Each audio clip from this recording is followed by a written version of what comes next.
Un panneau solaire, de l'extérieur, ça a l'air tout simple, non? Une plaque de verre qu'on met au soleil et hop, de l'électricité. Sauf que cette simplicité apparente, elle est très trompeuse. À l'intérieur, il se cache une ingénierie qui est juste remarquable, remplie d'astuces pour déjouer un problème vraiment surprenant. Voilà, c'est ça, l'énigme qui est au cœur de notre histoire. Une question qui semble aller contre le bon sens, mais qui, une fois qu'on y a répondu, nous révèle tout le génie qui se cache dans la conception d'un panneau. Et croyez-moi, la réponse est vraiment fascinante. Bon, pour comprendre tout ça, il faut commencer par le début, par la base. Au cœur de n'importe quel panneau, on trouve cet élément fondamental, la cellule photovoltaïque. C'est ce petit carré qui a l'air de rien, mais qui est capable de faire de la magie, transformer la lumière du soleil en électricité. Alors en gros, il y a deux grandes familles.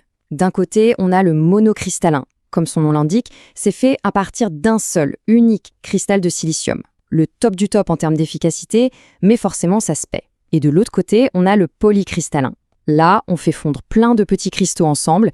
C'est un peu moins efficace, c'est vrai, mais c'est aussi bien moins cher. C'est le grand classique, le choix entre la performance pure et le budget. Ok, mais alors, pourquoi on ne se contente pas d'une seule de ces cellules pour alimenter une maison?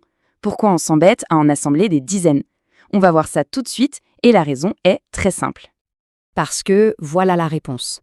Une seule cellule, toute seule dans son coin, elle ne produit qu'environ 0,6 volts. C'est minuscule, c'est absolument insuffisant pour la moindre application pratique.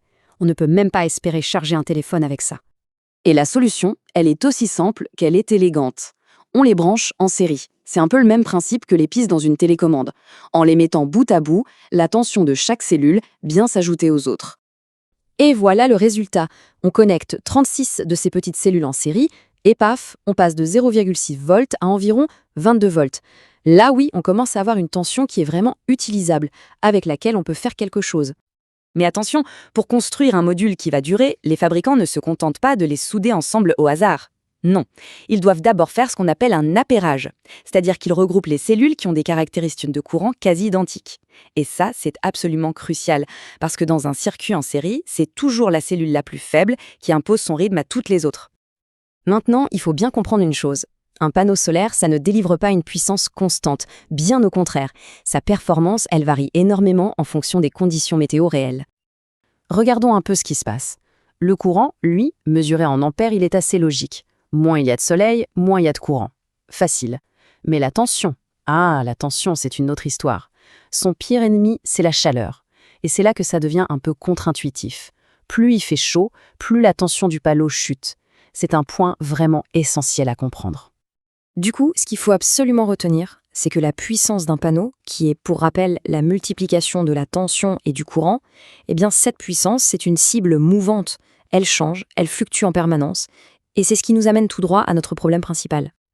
Et le voici, le méchant de notre histoire, une simple ombre. Que ce soit une feuille morte, une fiente d'oiseau ou l'ombre de la cheminée du voisin, les conséquences peuvent être bien plus graves qu'on ne l'imagine. Pour comprendre pourquoi, il faut se rappeler cette règle d'or de l'électricité. Dans un circuit en série, le courant est comme un fleuve.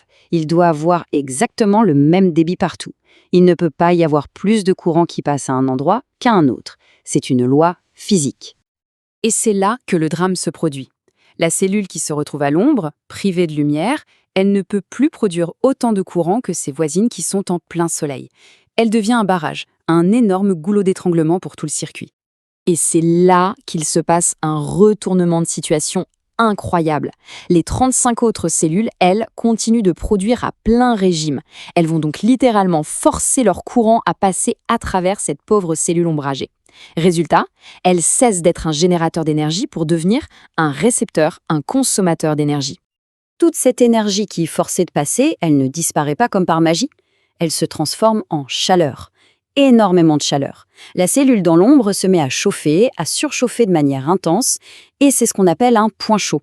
Et cette surchauffe peut endommager la cellule de façon permanente, et même, dans le pire des cas, mettre tout le panneau hors service. Heureusement, les ingénieurs ont anticipé ce problème critique et ils ont trouvé une solution incroyablement élégante. C'est ici qu'entre en scène le héros méconnu de notre histoire. Ce héros, c'est la diode de dérivation, ou diode bypass. C'est un tout petit composant électronique, très simple, qui est caché dans la boîte de jonction à l'arrière du panneau. Son rôle, servir de soupape de sécurité, de voie de contournement pour le courant quand ça tournait mal. Alors, comment ça marche? Eh bien, c'est là que c'est génial. C'est d'une simplicité désarmante. Dès qu'une cellule se retrouve dans l'ombre, sa tension, elle s'inverse. Elle devient négative. Et hop, cette tension négative, c'est le signal. C'est comme une sonnette d'alarme qui réveille la diode. La diode s'active. Elle ouvre une nouvelle voie et tout le courant produit par les cellules en bonne santé, au lieu de s'acharner sur la pauvre cellule bloquée, il prend cette déviation, cette autoroute de secours, et il contourne complètement le problème. Alors bien sûr, le panneau perd momentanément la production de la section qui est mise en dérivation. Mais franchement, c'est un petit prix à payer. La diode, en fait, elle sacrifie une petite partie de la production pour sauver l'intégrité de tout le module. Elle empêche la destruction de la cellule et elle garantit la fiabilité du panneau sur le long terme. Finalement, cette toute petite diode, c'est vraiment l'exemple parfait d'une solution d'ingénierie brillante. Elle nous montre que c'est en pensant à des problèmes qui ont l'air anodins, comme une simple feuille sur un panneau, qu'on permet à une technologie aussi prometteuse que le solaire de fonctionner de manière fiable, jour après jour. Tout le génie, souvent, il se cache dans ces petits détails.